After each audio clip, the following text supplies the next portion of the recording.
Hello, dear viewers. Today, we're going to talk about the life and career of Yagmur Yuksel, who has already become a prominent figure on Turkish television.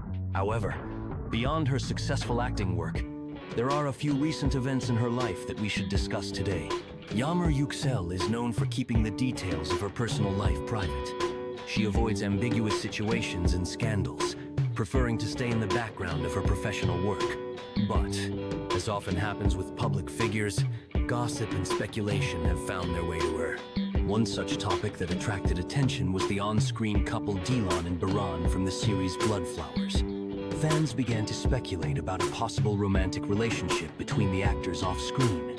However, it is known that Baktas, who played Baran, is married, and there has been no official confirmation of a romance with Yagmur.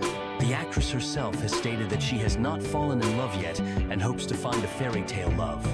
Just like in the series, at the moment, Yagmur is dedicating much of her time to improving her acting skills.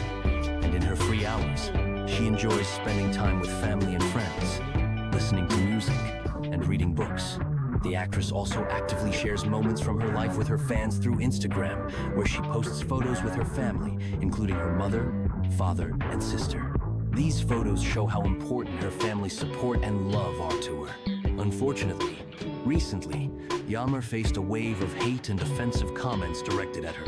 However, she decided not to stay silent and filed a complaint with the authorities, expressing her intention to protect her reputation in court.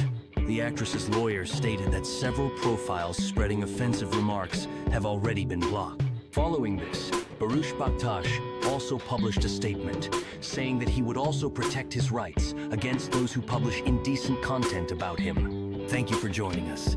If you want more news about Yagmur Yuksel and other favorite actors, don't forget to subscribe to the channel. See you soon.